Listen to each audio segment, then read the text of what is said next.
әйелменен салғыласатын болды. Деңгейі сондай дәрежеге жетті. Алла тағала еркек қып жаратып, ар-риджал деген оған үлкен ат беріп, еркексің деген адам атадан бастап дәреже берген еркек бүгінде төмен түсіп кетті. Әйел ұрады. Не істейді енді? Әйел не істейді? Жауап бере алмайды да енді. Күші жетпейді. Ұрайын десе күші жетпейді. Бір соққанға 2 рет соғайын десе, Құдай қуат бермеген олай. Сөйтеді да қолын ішке тартып, Құдай саған табыстадым деп қояды. Біліңіз, соның жауабы жақын қалады. Жататын орныңда көп ұзамай жатып қаласың. Сол жатқан кезде памперсің ауыспай, сол ұрып тепкілеген, таяқ жеген әйел сенің памперсіңді ауыстырады. Не балаңа керек болмайсың, не қызыңа керек болмайсың, керсе бәрі жиркеніп, бетіңе қарап түкіріп, қашан өледі екен деген сөзді естіп жататын боласың. Бұл анық болады. Балалардың ортасында әділетсіздік жасағанда да сол. Мәселе осыда. Сондықтан айтайын дегенім, ардақты мұсылмандар, өзіңізден әлсіз адамды ешқашан табаламаңыздар, төмен баспаңыздар. Алла тағала азабы кеп қалуы сөзсіз жақын. Қанағаттан тамақ ішсе бола ма? Қанағатта халал сертификат жоқ. Халал асханалар алыста, немесе қымбат студент едім дейді. Халал стандарты жоқ болғандардың бәрі кәпір, бұны арам тамақ деп айтамайды жан. Ол сәл дұрыс пікір емес ол. Халал стандарты болмағандардың барлығы арам бола бере ме? Мысалы, базарда біреудің халал стандарты жоқ. Клубника сатады, мысалы айтайық. Сонда халал стандартың болмады, сенің клубникаң адал емес деп айтасыз ба? Не сөз ол? Біреу нан сатады. Нанға халал стандарт не керегі бар? Су сатады. Қандай су болса да. Оған халал стандарт қазір мода болды, хит болды. Сонда жоқ болса не? Су арам деген сөз бе не? Жоқ. Мысалы, клубника, мир ягода деген бар. Дидар бауырымыз. Маған клубника береді. Сол клубниканың сенде халал стандарт бар ма? Әйтпесе мен сен клубниканың жемеймін деп айтамыз ба? Ас болсын, бисмилля дейсіз да? Жей бересіз, болды, ас болсын.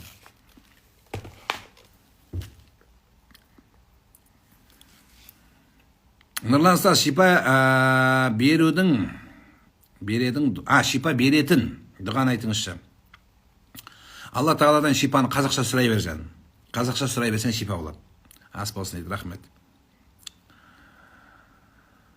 Ассалаумағалейкум, абысынымыз қайнапама порча жасапты, әні басталды. Енді сол кісімен ары қарай араласа береміз бе, жоқ қарым-қатынасты үземіз бе дейді. Үзбейсіз. Үзбейсіз, араласасыз. Оның формуласын атан қазақ баяғыда айтып кеткен. Таспен атқанға аспен атты, айтқан. Мектепте оқығым келмейді дейді бір бала. Бұлай өйтіп айтсаң, тупой болғым келеді деген сөз. Біреудің қолы болғым келеді, беш болғым келеді деп айтсаң болады. Олай жасама жан. Оқы балам.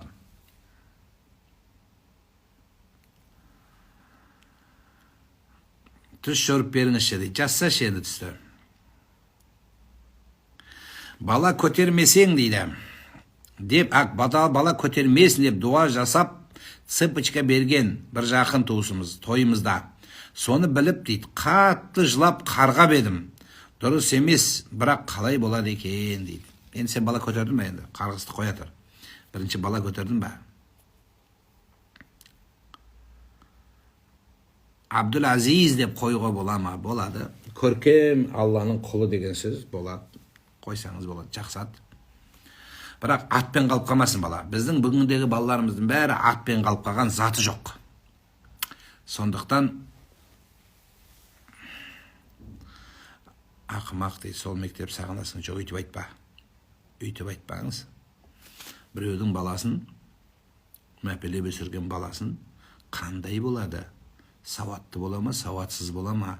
Сіздің қандай ақыңыз бар ақымақ деп айтуға.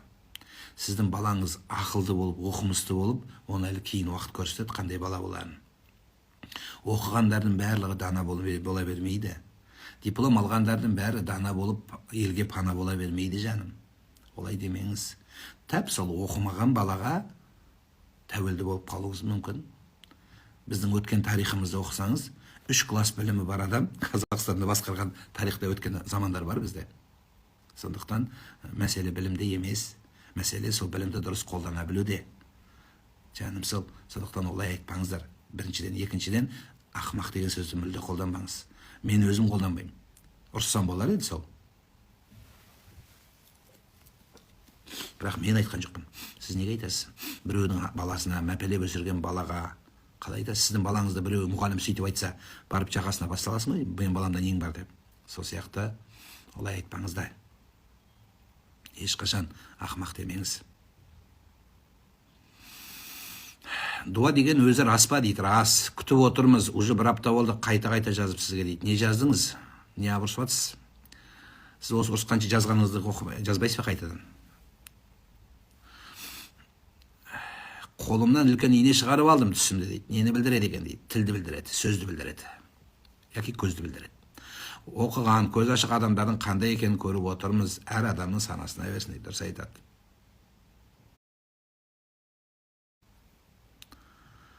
Арықтауға арналған дұға бар ма дейді.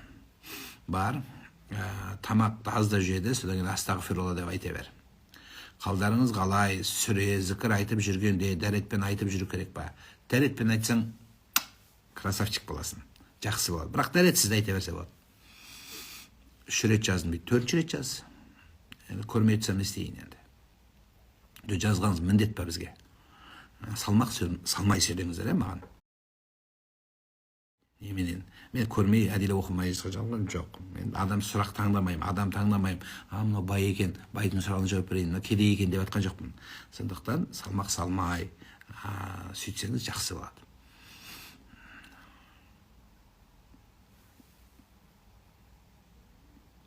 Қаш жылу күнә ма? Күнә, пайғамбарымыз қарғаған. Әйел адамға шашын иықтан жоғары, құлақтан төмен қиюға бола ма? Күйеуімен ақылдасу керек, күйеуі шешеді. Бірақ ұзынырақ болғаны жақсы болады.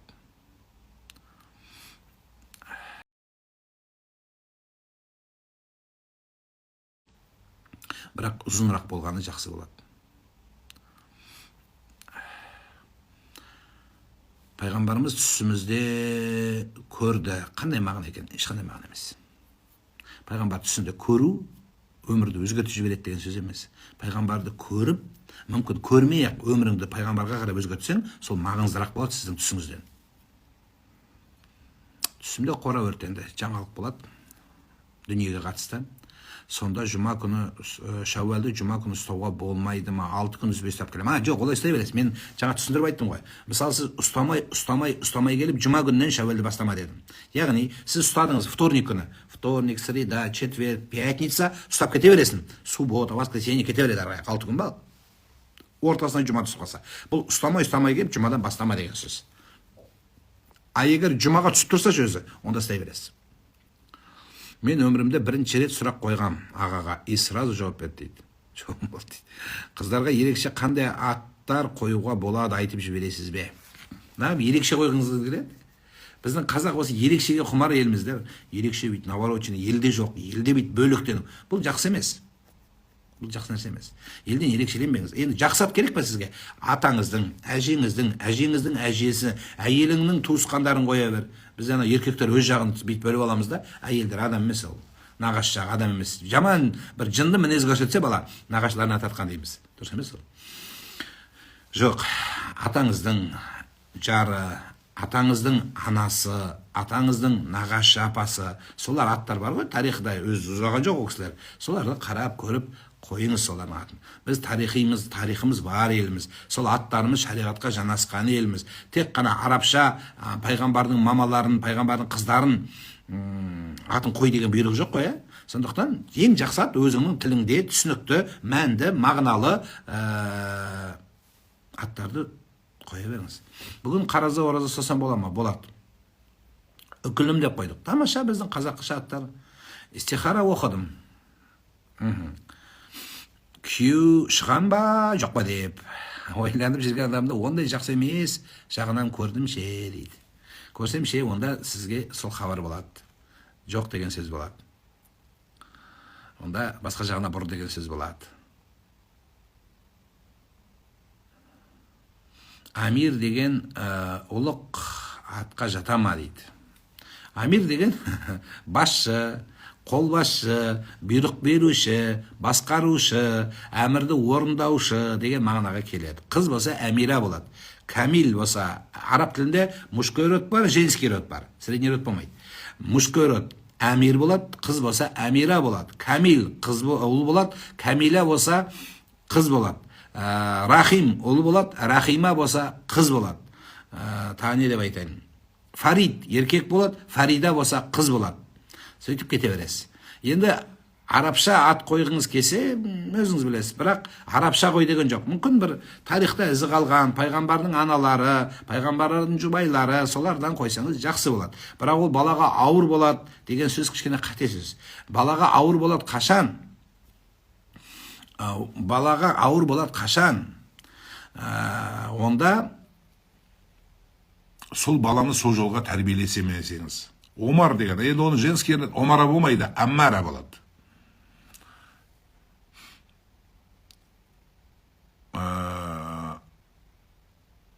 Атым қыздікі дейді. Ауыстырсам дейді. Атты ауыстыру біріншіден бұйрық болады. Қашан, егер адамға жаман адам, тарихта орны қалған, тек қана жамандығымен аты қалған адам болса, оның атын ауыстыру керек болады. Сондай ат қойылып кетсе. Енді еркінде болады, бір ұялатын, ыңғайсыз аттар қойылса, ауыстыру еркіңізде болады. Бірақ азан айтылмайды екеуіне де. Өз қойып кеткеннен құлаққа азан айтылмайды қайта бастан. Тек қана жарияланады. Аты өзгерді, бүгіннен бастап бұның аты бәленбай еді, мынандай болып өзгерді деп айтылады болды.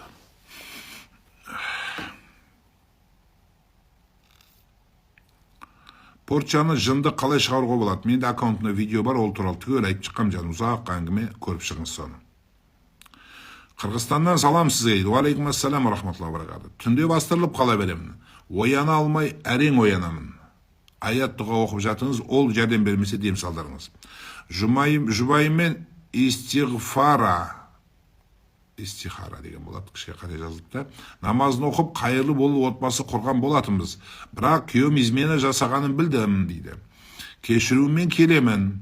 Өзім 9-шы айға аяғым ауыр. Ол өзгермесе кеткен дұрыс па дейді. Осы измена жасағандардың барлығының әйелдер кете берсе, байлар кете берсе немесе жер бетінде әйел мен күйеу қалмас еткен. Әлбетте еркектің жеңіл жүріс жасауы ауыр дүние. Шариғаттан да, адамның қабылдауына да, әйелдің жүйке жүйесіне де ең ауыр дүние. Бірақ бұл семьяны бұз деген сөз емес.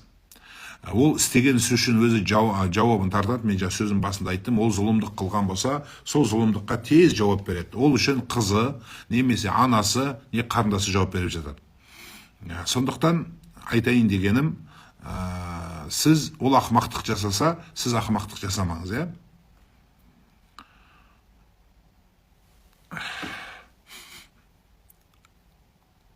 Әлтай қажы ұлы Әубәкір қажы қалай жазылады? Біз Фи-О деген сөзді Совет өкіметінен алып алғанбыз. Бірінші фамилия жүрмейді бізде. Бірінші адам аты жүреді мұсылманда. Одан кейін әкесінің аты жүреді, одан кейін фамилиясы жүреді. Бірінші адам аты құнды болады. Мысалы, аты кім? Бағанан бері сұрағыңыз осы ма сіздің? Аз көрейін. Әбу-Бәкір қажы.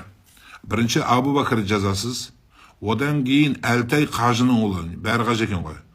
Онда Әлтай қажының баласы болады. Вообще, маған салсаңыз, осы қажы деген жазбай қойсаңыздар жақсы болады деп есептеймін. Сәл кейінгі ұрпақ түсінбей жүреді. Бұлардың бәрі қажыны, анандай қажы, мынандай қажы, дважды қажы, трижды қажы. Ана біреу Меккеге барып келіпті да, қажыға магазинге келіп, фамилиясын тауып алып, өшірейтін деп ойласа, қарызын береме десе, жаңағы Дүйсенбай деген қарыз екен, сол қарызының қасына қажы деп жазып қойыпты ғой, сол сияқты болып жүрмесін. Сондықтан, бірақ өзіңіз білесіз, бәленбай қажы, түгіленбайдан туылған, бәрі поколениясының бәрі қажы болса, аттың бәрі қажы болып кетеді. Сондықтан, енді біздің халқымызда бір ерекшелеу үшін, даралау үшін ол болған ерте кезде үлкен кісілерде. Өйткені қазір бір ауылда біреу клубниканы ұрлап жеп жатқан ғой. Клубника ұрлап жеп жатқан. Сөйтсе түнде ана бақтың иесі айғайлайды дейді, қажеке ұрлама депті. Сөйтсе анау да түнде шығып, менің қажекемді қайдан білесің десе, ауылда қажы болмаған адам қалмады депті, бәрін қажысың депті. Сол сияқты бәлен ұлы, әлік мысалы аты Қанат Нұрланұлы, содан кейін фамилиясын жазсаңыз да болады. Солай істесеңіз жақсы болады. Түсімде жұмақ пенен тозақтың ортасында тұрмын, жорып беріңізші. Күнә мен сауаптың ортасында бір нәрсені қоя алмай жүрсің деген түс болады бұл. Намаздағы сүрелерді ұстаздар сияқты оқи алмасаң, намаз қабыл болмай ма, қате оқып жататын? Жоқ. Ұстаздар де қате оқымайды деп кім айтты сізге? Қатенің қатесі соларда болады. Сіздер бір ұстаз десе болды, мүйізі қарағайдай болса болды, ойбай деп бәрі жығыла береді. Жоқ, ол адам, ол пенде ол. Ол пайғамбар емес. Ол маусум емес, ол адамбыз бәріміз. Ондай бүйтіп наворочный қылып аласыздар, жоқ, ондай қылмаңыздар. Сіз оқи беріңіз, тіліңізден келгенінше, кейін бұйырса сол ұстаздарға барып түзетіп аласыз. Кейін қатты оқысаң, сол ұстаздардың қатесін түзейсің бұйырса әлі. Сондықтан үйрене беріңіз, бастай беріңіз. Аға, қарыз күндерімді бүгін ұстап болдым. Тамаша. Енді Шәуәл оразаны қашаннан бастайын және неше күн ұстайын? Ұстай беріңіз 6 күн тағы да. Тағдыр кітабы деген не? Пешенеге жабы. Қазақтар оны пешене дейді. Сіз де шатасасыз ба? Әлбетте. Мен де қателесемін. Менде де пенде бар. Бізде де ұстаздар бар, мені түзетіп қоятын. Ұстаз, Нұреке, былай жасаңыз дейді. Хоп, тап қоямыз. Біз де пендеміз. Сосын айтам ғой, адам үйрену керек. Үйренді, жирен деген сол сөз болады. Қайырлы күн ұстаз, мен таң намазында ұйықтап қалып жүрмін. Аяғым ауыр, ұйықтап қалып жатырмын. Бесін намазы кіргенше оқып аламын. Ол күнә болмайды ма ұстаз? Әдейілеп ұйықтамасаң болады, сауабын алмайсың, бірақ қарыз мойнынан түседі. Әкемнің аты Әбдірәсіл. Соны имамдар ауыстырың деп жатыр екен, дүниеден өткенде. Қиын болады деп жатыр екен дейді. 80-90 келген адам несін ауыстырады? Бұлар да қатырады кейбір мемекеңдер. Басқа нәрсе жоқ па ауыстыратын нәрсе? О кісі бір емес 2 президенттің заманын көрді. Үшеуін көрді ау деймін. Кімменен Горбачевпен бірге 3-4 президент ауыстырды. Оның аты ауысқанша 3-4 президент ауысып кетті же.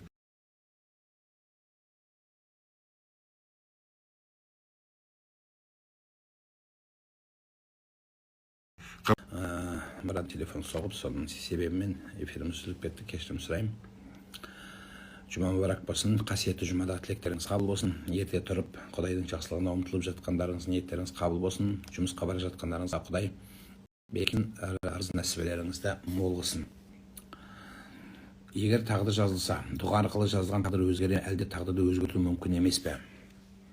Сіздің тағдырыңыз дұға қылуыңдың өзі тағдыр болып табылады. Демек, бұл жерде тағдыр мәселесінде көп адамдар бірін-бірін кәпір қылып, бірін-бірін мұсылман қылып өткен таластар өткен. Сондықтан тағдыр сіздің дұға жасаймыз, дұға ол қалқан болады, өзгертетін дүние болады. Сондықтан дуа мифтахур рахма, дұға жақсылықтың кілті. Сіздің дұға қылуыңыздың өзі тағдыр. Почти месяц читаю намаз и путаю в намазе Аллаху Акбар. Как запомните? Напишите перед собой. И Аллаху Акбар всегда говорите. Не только в намазе. Перед едой, после еды можете говорить, и она быстрее запомнится. Любые слова, которые вы хотите запомнить, есть 3 правила. Первое. Эти слова, это дуа надо использовать не только во время намаза. Везде старайтесь это дуа использовать. Это первое. Второе. Каиду райль биль китаби надо записать. Пишите. И третье. Постоянно повторяйте его. И пересказывайте кому. Вот эти 3 золотое правила. Пересказывать надо. Қалай дұға дұрыс етуге болады? Осы аккаунтында дұға жасаудың ережесі, дұға қалай тез қабыл болады, қандай дұғаны көбірек айтуымыз керек? Айтқанбыз ол туралы.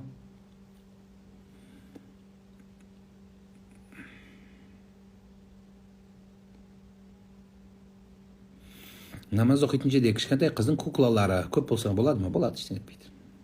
кукланың бәрін шығарып лақтырып оны көшеге жіберіп одан қашып кететін ол ақымақтық нәрсе. Намаз оқи бересіз болды. Тура намаз оқығанда алдыңызда тұрмаса болды. Енді біреудің үйіне барып команда беріп оның куклаларын лақтырып кішкентай балаға тиісу жақсы дүние емес.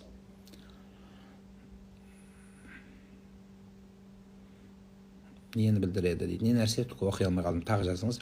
Таң намазда ұйықтап қалсаң, немесе екінші намазды ұмытып кетсең, қалай оқиды? Қазасын оқисың. Қаза деп тура солай оқисыз. Көз тиген туралы айтыңызшы. Көз тиген айнун хаққын, көз тиеді. Көз тиюдің белгілері бар. 11 түнгі белгісі, 8 белгісі бар. Ол туралы аккаунт айтқан. Осы жерде бар. Асықпай көріп шықсаңыз ішінде бар. Түсімде әжетхананы жиі көремін, жорып беріңізші. Жиілік қандай жиілікте? Мәселе осыда. Жиілік аптасына 4 рет көресіз ба, бір аптада 1 рет па, айына 1 рет па, соған қарай жорылады. Қайырлы таң, түсімде бастырылып жатырмын, аят дұға оқу керек. Операцияның алдында қандай дұға әрекеттер? Астағфирулла, ла иляха иллалла деп айта беріңіз. Аға, нумеролог, коуч, астролог дегендер Аллаға серік қосу болып табылады ма? Коуч дегенді қоспаңыз ба? Коуч деген үйретуші, мұғалім деген сөз. Астролог ширк болып табылады, нумеролог ол да ширк болып табылады. Таспих намазын қай уақытта оқыған дұрыс? Любой уақытта оқисыз. Бұл нәпіл намаздар қатарына жатады.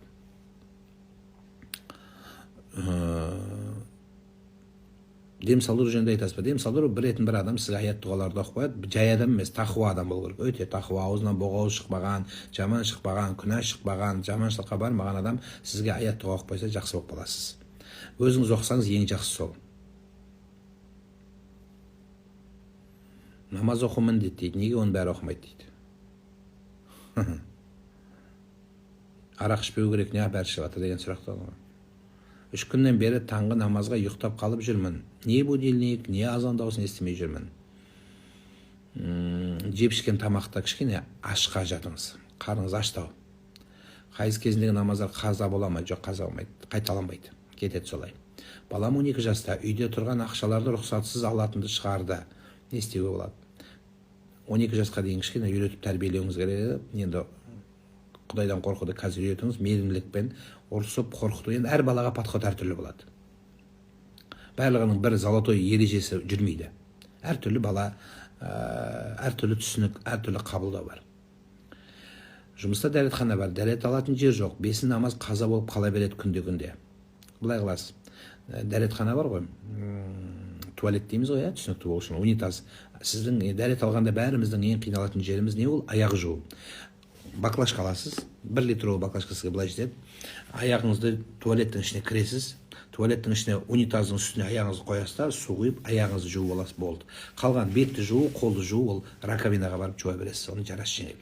Егер раковинаға алдырмай, жердің бәрі су былшылдатып жатсаңыз, онда ұрысып жатқан болса, сол унитаздың үстіне дәрет ала берсеңіз болады. Егер шын оқитын болсаңыз, мәселе сода. Оқитын адам амалын табады. Ода проблема жоқ.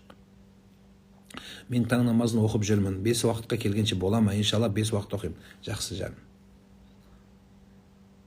Ютубтағы видеоңызда қайда көремін? Нұрлан имам деп тұрыз, шығады барлық жерде. Түсімде қайтыс болған енем, түсімде тамақ ішейік деп қасымда отыр екен. Шелпек пісіріп, Құран оқытыңыз тезірек. Сізге қалай жолықсақ болады? Мешіттемін, мешітке келесіздер. Намазды жинап оқимын дейді бір танысым, сол дұрыс па? Жинап оқылмайды. Психологиялық самыз өткізіп Алматыдан. Иә, алдымызда болады, күні белгілейміз.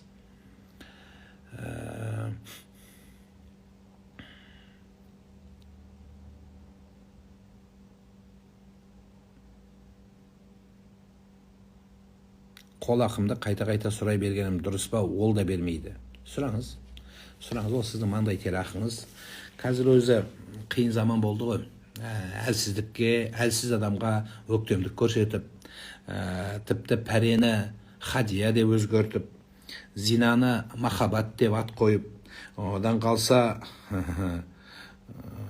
құмарды, азартты, сәттілік болды, жолым болды деп, біреу өтірік айтып, біреуді жамандап, ғайбаттап атса, ол шындық деп айтып, бейнамаздықты, жастық деп атын өзгертсек те, қандай жақсы ат тақсақ та оларға, тозақтың аты өзгермейді, күнәнің аты өзгермейді, жаманшылық одан өзгермейді бәрібір. Сол қала береді жаным. Сол үшін сондай заман болып қалды.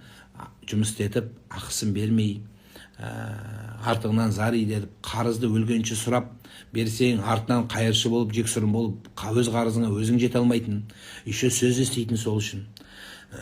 Әйел болсаң, ерінен таяқ жейтін, бай болса, қайырсыз болған, бастық болса, коррупцияға барған, басқа бір қызметте болса, елін тонаған, халқын қорлаған, сондай халге түсіп қалып тұрмыз. Бірақ бұл да өткінші заман. Сол сәтте сізбен біздің бірлігіміз, осы сәтте сізбен біздің сыналатын кезіміз осы. Сондықтан көшедегі айғайлаған лозунгтарға емес, бауырмашылыққа, бірімдікке келуіміз керек. Жаман да болса ағамыз жақсысын қайдан табамыз деген сөз бар. Бізге жақсыны ешкім бермейді. Біз жалғызбыз, бір ғана елміз. Сондықтан қамқоршы болыңыздар бір-бірлеріңізге. Біреудің айыбын, жаңа айттым ғой, айыбын сыртқа шығарып, оны тағы шындық деп айтсаңыз, Алланың алдында қандай жауап бермек боламыз? Ол тәуба қылса, сіз білмеуіңіз мүмкін. Иә, ол күнә қылды, ол жаман адам болды. Бірақ өлетін кезде тәуба қылып өлгенін сіз білмейсіз, мен білмеймін. Алланың алдында жақсы болса, біз оның жаман деген ат тақсақ оған, ертең Алланың алдында қалай тұрып, қалай жауап беруімізге тура келеді. Сондықтан айтайын дегенім, ардақтылар, қазір бізге орысша айтсайын, бір сөз түсінікті болу үшін, как никогда, ешқашан болмағандай бірлік қазір керек. Біз 30 жыл бойғы кемістіктің опығын енді жей бастадық.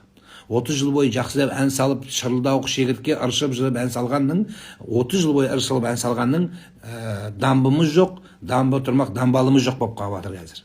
Сондықтан не сол дамбыны жабатын дамбал да қалмай баратыр. Сондықтан қазір бірлесіп, бір-бірімізді қуаттап, бір кісінің жасаймыз деген, жаңа Қазақстан жасаймыз деген артына ілесіп, жақсылы жаманды президентіміз бар, өкіметіміз бар, сөйтіп бірлесіп, елді арға қалай сүйреп беруіміз керек. Сіз болып, біз болып, ең маңыздысы осы. Сондықтан қазір бір-бірімізді айыптап, сен жаманда мен жаман, сен жедіңді мен жедім деген нәрсемен әбер таппаймыз. Болды. Оны өткен нәрсе өтті кетті. Оны тарихқа, келешекке, болашаққа қалдырамыз. Бүгініміз бар ма? Адам бүгінді енді алға қарай, келешекке қарай ұмтыла берейік. Иншалла жол түзеледі. Блефаропластика күнә ма? Блефаропластиканың себебі болу керек. Адам көз көрмей қалса, көзі жабылып, блефаропластика мынау терінің жабылуы, осы көрмей қалса бүйтіп тартып көтеруді айтады. Енді оның себебі болу керек. Көзіңе зиян берген, өміріңе зиян берген нәрсе болса, онда дұрыс болады. Намазды жолдасымен бөлек оқысақ болады ма? Просто кейде бөлек бөлмелерде оқимыз дейді. Бірге оқыған жақсы болады. Еркек әйелмен бәрін бірге істеу керек. Орысша сообща дейді. Бірге істесеңдер жақсы болады. Оған да сауап болады, сізге де жақсы болады, бір-бірін қатең түзейсің, бір-біріңе махаббат артады, еркек өзі бақытты болады, артына әйелін тұрғызып оқытса, мен бастықпын деген сезім болады. Сіз қандай бақытты боласыз, керіңіздің артынан, мен әйел еркектің артынан жығылған жаратылыспын деп артынан жығыласыз. Сізді көрген ұрпақ екеуі қатар оқыған жақсы болады, қатар жатқан жақсы болады. Қазір біз бірге жататын еркек әйелдер, мына стенаға қарап жатады, мына стенаға қарап жатады, екеуі былай жатады. Екеуі бірінші жатқан кезде бетіне қарайтын, былай қарап алады. Екеуі екі телефон шұқиды. Мынаның өзінің әлемі бар, мынаның өзінің әлемі бар. Дұрыс емес. Екеуі бір-біріне қарап жату керек. Телефон шұқымаңыздар жатар кезде. Бір-біріңізді шұқыңыздар. Бір-біріңізге жақсы сөз айтыңыздар. Телефонды қойып болды. Біз бір-біріміз шұқсақ жынымыз келеді, ұрысқымыз келіп тұрады. Бет тырнап алғым келіп тұрады. Жоқ, дұрыс емес ол. Жақсы нәрсе сөйлеңіздер бір-біріңізге. Намазды да бірге оқыңыздар, тамақты да бірге ішіңіздер, шайды да бірге ішіңіздер, бір көрпе жабыныңыздар, бір киім киіңіздер. Әйелдер күйеуінің анда-санда көйлектерін киіп жүріңіздер. Еркектің бір сұсы, иісі болады өзінің. Енді қолтығының иісі емес әйтеуір. Сонда бір иісі болады, сол сізге жағатын болады. Әйел де қуанады, еркек те қуанады. Сөйтіп ысырап та болмайды. Әйтеуір не керек? Еркектің жемей кеткен нанын көбінесе балалардікін әйелдер жейді. Ол даналық болады. Әйел сөйтіп семіріп кетіп жатыр, қалған тамақты жеп жүріп, табақтың түбіндегісін. Ол бірінші жақсы бақыт қонған дәуле болады. Сондықтан бірге оқыңыз жаным. Еркектің артында тұрыңыз. Сенен бір нәрсе еркектің қатесін сүйе бермеңіз. Сен бұлай оқыдың, сенің авторитетің жоғары енді. Сен ертерек намазды бастаған әйелсің, бірақ бәрібір сенің стажың жоғары. Стаж болса да еркекті шұқыма. Басқа біреу айтсын. Еркек әйелінен ақыл алғаны, сол 40-тан кейін розалар көбейген кезде алғысы келеді. 40-тан былай қарай.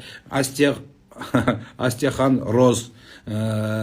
Содан кейін жаңағы остеопороз, әйтеуір розалар көбейеді. Сол розалар көбейгенде, жас кезінде роза бермегеннен кейін өзінде жас роза көбейеді. Сол роза көбейген кезде береді. сол кезде айтыласаң болады, ой жасы келгенде қараңғағырда басына бір ұрасың қақпас деп. Бірақ қазір сенікі дұрыс, жаным сен же деген жақсы болады. Бүгін Стамбулда Сауд Арабияны қазақ жігіттерінен таныстым. Руы адай, қазақша таза сөйлейді, бірақ түрі арабқа ұқсап кеткен дейді.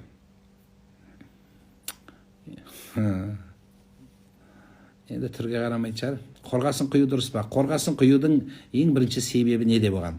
Қорғасын құйылған кезде ана шиқылдаған, сықылдаған дауыс шығады. Бір ең төменгі аккордта дауыстар шығады. Сол дауыс шыққан кезде адамның санасына әсер беріп, ана сөйлемеген жерлері сөйлеп кетіп, қозғалмаған нервтар қозғалып келеді деген түсінік болған. Мысалы, естеріңізде болса, анау пенопластта терезеге, айнаға бет түсірткен кезде шиқ еткен дауыс денеңіз дірілдетеді ғой. Примерно сондай дүние болды. Қазір ол қалды. Ер адамның киімін киюге болмайды. Дұрыс көшеде болмайды. Үйде киіңіздер. Үйде әйелдің күйеуін киіп бір-біріне жақсы қараған, бұл қайырыс болады.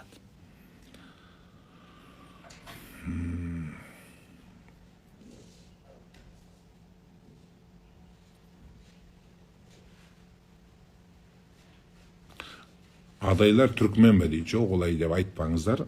Адайлар біздің кіші жүз бауырларымыз, керек десеңіз сол түркменнен қазақтың жерін қорғап қалған біздің ұлы да, батыр да, баһадүр бауырларымыз ол, біздің бір еліміз. Сондықтан керек десеңіз түркмендердің өзіне о селжукпіз деп ар жағын алып барады, бірақ қалай болғанда да біз бәріміз тектес халық, біріміз бөлініп жармаңыздар. Атамыз қазақ жүзге бөлінгеннің жүзі күйсін дегендегі түпті мағына қазақтың басын біріктіру болады. Тағы да айтам, бүгін біздің бірлігіміз қажет. Бүгін біз мынау 30 жыл бойы қордаланып, одан да көп жылдай болып қордаланып қалған проблемаларды шешу керек. Мемлекетіміз шешу керек, ел шешу керек. Осы кезде бүйректен сирақ шығарып, болмайтын видеоларды таратып, бір-бірлеріңізге ондай нәрсе жасамаңыздар. Енді біздің сол қиыншылық проблеманы ешкім түзеп бермейді бізге. Өзіміз түсейміз, өзіміз жарылқаймыз. Жаңағы жоқ болған дүниені өзіміз бітейміз, аққан суды өзіміз тазартамыз, құлаған үйді өзіміз көтереміз. Продукты да өзіміз бердік, гуманитарный помощьта өз қазақ өзін жарылқады, түріктіктес бір-бірін өзіміз жарылқасақ, өзіміз жарылқаймыз. Сөйтіңіздер. Сондықтан бір-бірлеріңізге жақсы бауырмашыл болуға шақырамын. Бір-бірімізді шұқи бергеннен әбиір таппаймыз біз. Хиджаб киген дұрыс па? Хиджаб деген сөз қазақша сөз емес, бұл араби сөз. Сондықтан орамал, кимешек киген аталарымыздың сөзін қолдансаңыз бола береді. Ана өмірге барғанда апамды кездестірем бе? Кездестіресің, бәрін кездестіресің. Түгел, ешкім қалмайды. Кімді көргің келеді өзі? Кімді көремедің? Бәрін көресің. Бүкіл подряд көресің, очередьпен көресің керек десең бәрін. Соны көрмесем екен деп қашатын боласың әлі. Адай болмағанда Қазақстанда болмайтын еді, олай айтпаңыз. Олай айтпаңыз, 30 жыл бойы бір кісі болмағанда қазақ болмайтын еді деп айтып жүрміз ғой. Ондай болмайды. Жоқ ондай нәрсе. Анау болмаса, мынау болмайтын еді, мынау ол балалық сөз қой алтыным. Алла білет өмірдің қалай болатынын. Анау болмаса мен болмайтын, мен болмасам сен болмайтын. Бұл еркекті бір кішкене анау тесік көңілдің сөзі бұл. Әйел айтады, мен тума, мен саған алмаған болар еді, алмасаң сен не болар едің, сен не болар едің, сен қаңып кетер едің, сен қатынсыз қалатын ең, сен байсыз қалатын ең, деген бір мазақ сөз, олай сөйлеме жаным. Қазақ бола береді. Біреу болса да, болмаса да, қазақ да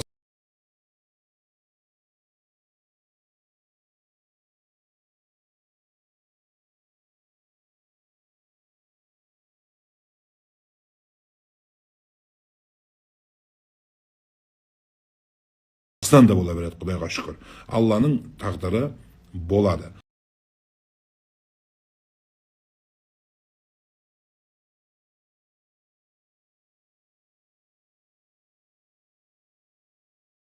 Алланың қалауыменен олай сөз айтпаңыздар.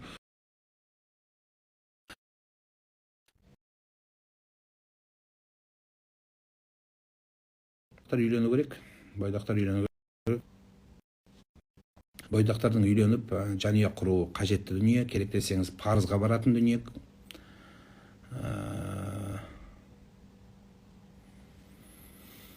Дәрет алуда ауыз бен мұрынды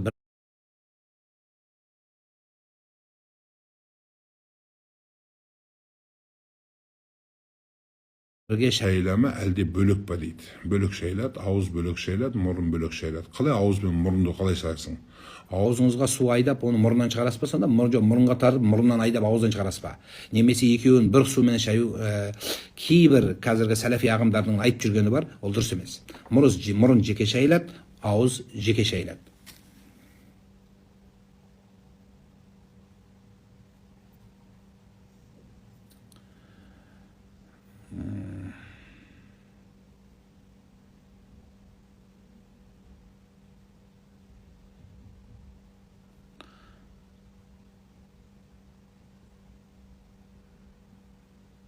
Орамалыма күйеуім қарсы, не істейін? Орамал тағу, көшеде тағуға күйеудің ризалығы жүрмейді. Ол Алланың әмірі болады. Алланың әмірі ешкіммен талқыланбайды. Сондықтан күйеуіңіздің басқа кезде айтқан бұлжытпай жасай беріңіз, бірақ орамал көшеде, үйде жетеміз. Мен ораза ұстағам, қаза болған күндерім бар, бірақ аяғым ауыр екенін күндер еді, өтемесе бола ма? Кейін өтейсіз.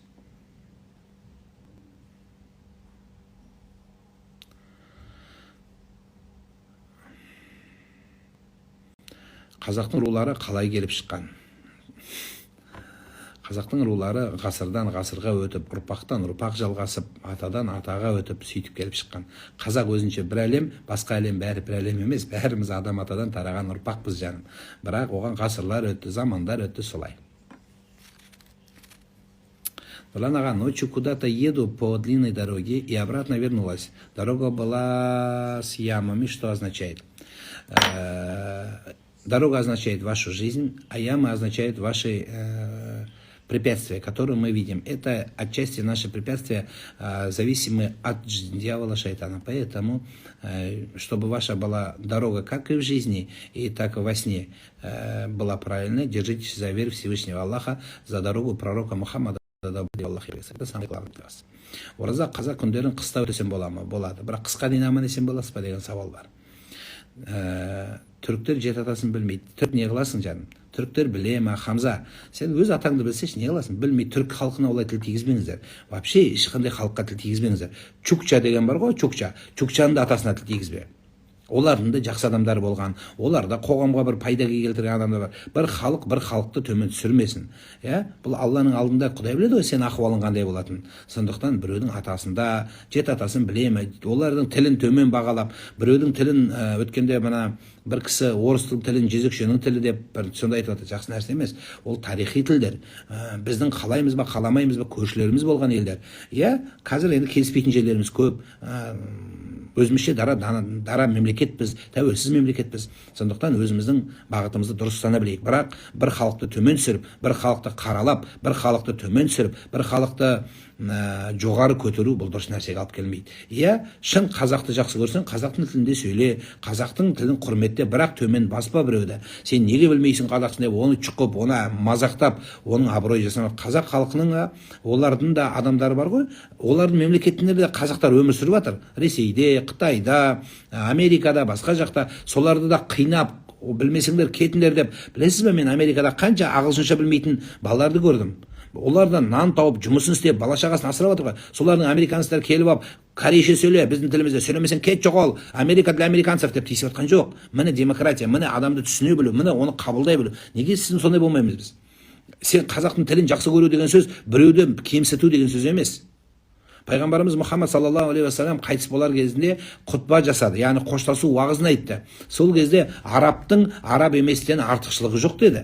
Арабтарды жоғары көтеріп алып, араб еместерді аяққа бас деген сөз дұрыс емес ол. Пайғамбарымыз оған түбегейлі табанды түрде қарсы тұрды. Неге? Өйткені бір халықты бір халықтан жоғары қойып, біреуді төмен қоюға болмайды. Алла бәрін жаратты. Сондықтан құрметтеңіздер. Ал енді шын жақсы көрсең, қазақша сөйлей беру абырой емес. Қазақтың тіліменен сөйле, қазақтың рухымен сөйле, қазақтың болмысымен сөйле, қазақтың абайымен сөйле, қазақтың абайындай бол, шәкәрімдей бол, Ахмет Байтұрсынұлындай бол. Сөйтіп талпынсаң ғана қазақтылықты көрсетесің. Ұлтыңды сөйле, балаңды дұрыс тәрбиеле, өзің сайрағаныңды қайтейін, ұрпағың алқаш болып жүрсе, қайтейін өзің әйелің қарындасың жезөкше болып жүрсе, не қайыр бар одан? Не сонда қазақша сөйлегеннен қазаққа жақсылық жасап жатсыз ба сіз? Жоқ жаным. Жақсылық өзінің маңайынан жасалады бірінші. Қазаққа емес, ана қазақша сөйлеңдер деп көшеге шыққандардың бірінші семьяңызды түзетіп алыңыз. Жақсылықты өз отбасыңа жеткізіп ал. Майды өз басыңа жақ бірінші. Басыңа жақ. Басыңа сұмдық болса, соң басқа біреуге жағып аласың. Өзің шыланып боқтың ішінде жатырсың, біреуге өзің шайтансың, кімге сопы боласың деген бабаларымыз айтқандай, өзің кімге сопы болмақшысың, кімді үйретпекшісің, қазақтың тілімен кімді қалдырмақшысың, бірақ өзіңнің ұрпағың қазақтың тілімен қазақша боқтап, қазақтың қызын ұрып, қазақтың қызын тепкілеп жатқан болса, сенің қазақтың сөйлеп жүрген әкесіне не пайда? Баласы әйелін ұрып, баласы қызын әйелін тепкілеп өлтіріп жатса, оның папасының, бауырларының, ағасының, әпкесінің қазақша күшті сөйлегеніне не пайда? Қазақша білдің, қазақша жақсы сөйледің, сұмдықсың, бірақ сенің қазақшалығыңна не пайда? Егер сен қазақтың тілін, қызын, қазақтың қарындасын ұрып, қазақтың ақшасын тонап, қазақтың бюджетін жеп жатсаң, қазақша сөйлегеніне не пайда? Қазақша депутат болғаныңа не пайда? Қазақтың сөзін жеткізе алмасаң. Сондықтан просто ауаны, орысша айтқанда, воздухты қуаламаңыздар. Керек емес нәрсе. Қазақтың рухын қабылда, қазақшыл бол, ұлт жанды бол, бірақ орысты төмен көрме, оймауытты төмен көр. Айттым ғой, чукча дедім ғой, чукчаның өзін төмен қоюға праваң жоқ сенің. Біз бір мемлекеттеміз, мен заң жағын айтып жоқпын, мен шариғат жағын айтып жатырмын.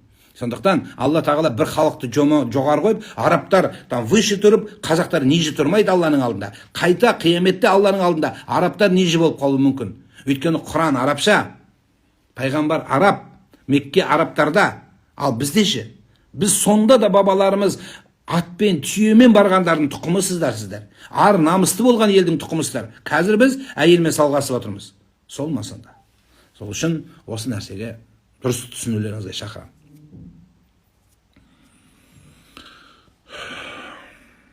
Балам 11-де Астанада қай медресеге берген дұрыс болады? Қазір медресе балаларыңызды қабылдамайды.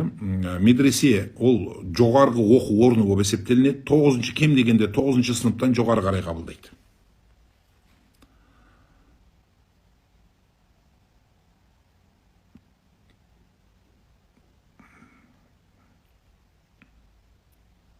Салауатын арияны етектер келгенде оқыса бола ма? Болады. Айта беріңіз. Үйдің ішінде фотолар тұрса, періштелер үйге кірмейді дейді. Аспа дейді. Періштемен күнде кездесіп жүргенде сөйлейді барлығы. Күнде кездесіп кәдімгі ассалаумағалейкум деп амандасып жүргендей. Картиналар тұрса, картиналар жанды нәрсенің, бұл бар. Бірақ фото картинаға жатпайды деген бізде үкім бар. Фотолар. Бірақ оның өзі үлкен 9-да 9, 4-те 4, 5-те 5 болса ғана бір бөлек. Енді кішкентай фото тұрған екен үйде, бір фотоға жабысып. Үйде домбыра тұрса не болады? Домбыра тұрса не болады? Домбыра болады. Гитара тұрсашы? Гитара болады. Пианино тұрсашы? Пианино тұра болады. Барлығы тұрса не болады? Оркестр болады, ансамбль болады. Тұра береді. Енді осындай адам, политиканы сөйлеудің не керегі бар? Өзі Алла тағала бізге парыз арам деген жоқ қой ені. Тұра берсін. Сол сияқты дүние жаным. Үйде періштелер кірмейтін болса, пайғамбарымыз саллаллаху айтқандай, ит жүрсе, үйдің ішінде, дворда емес, дворда есіктің алдында прихожийде дала жақта емес, үйдің ішінде, квартираның ішіне ит кірген жақсы емес мұсылмандар үшін. Бірақ қазақтар кіргізіп үйде бағып атқандар, ой, кәпірсің, оңбағансың деп аяққа баспаңыздар. Түсінесіз бе? Соның ит кіргізіп, сондай халге жетуіне мен кінәлімін деп есептеймін өзімді. Мен жеткізе алмадым деп, мен соған жүрегім ауырады. Ал біз біреуді шақырумен емес, біреуді даттаумен, біреуді басумен әуре болып жатырмыз. Қашан қоямыз біреуді шұқығанды? Бәріміз қолымызға мынандай пинцет алып алғанбыз, осылай шұқып жүрміз. Ананы шұқимыз, мынаны шұқимыз, президентті шұқимыз, Назарбаевты шұқимыз, одан қалған басқаны шұқимыз, ағайын шұқимыз, молданы шұқимыз, директорды шұқимыз, мұғалімді шұқимыз, врач, главврач, ешкім қалмады. Арасында өзің мұрын шықпау, құлағың шықпау. Бұл қашан қоятын дүние бұл. Аллах тағала қияметте біреуден сұралмайды ғой, өзімізден сұралады. Сондықтан домбыра тұр, періште сөйлер. Жақсы суреттен басқа үйде идеальный мәне жағдай соншама. Сіз сол айтқан адам айтпайсыз ба? Үйіңде басқа проблема жоқ па сенде? Суреттен басқа, үйде боғауыз, әйелді ұру, балаларды қорлау, кішкентай балаларды зорлау, Алланың дінін жеткізбеу, тілін бұрмалау. Міне осы дүниелер біздің айырмашылығымыз дүниеде, айырылысатын дүниеміз. Қоғамдағы қиыншылықтар, Міне, біз домбыра тұрса не болады, картина тұрса не болады. Біз уже бұл ахуалдан аттайтын уақытқа келдік. Әлі де сол бір нәрсені бүйтіп, өспейтін адам өнбейтін даулайды дегендей, өнбейтін бір жараны бүйтіп тырнай береміз. Ол жара уже ракқа айналды. Рак болды. Ол қойыңыздар. Кішкене былай кең ойласаңыздар, ауқымды, анау мировой ойлауға тырысыңыздар. Бірақ бірінші үйді тазалап алыңыздар. Содан кейін мировой айтайық. Посудомойкада жоқ болса, ыдыс аяқты жақсылап жуып алыңыздар, әйел кісілер. Содан кейін барып басқа проблеманы айтайық. Жаңағы анау әлемдегі болып жатқан нәрселерді. Үйді бірінші жинап ал, үйің шашылып жатыр. Аяқ алып жүре алмайсың, аяғын көтеріп носки дәрен табасың. Зато сен политика сөйлейсің. Не керегі бар? Сондықтан осындай жақсы моментте Алла разы болсын, күндеріңізге Құдайым береке берсін, жақсылық болсын, Алла разы болсын.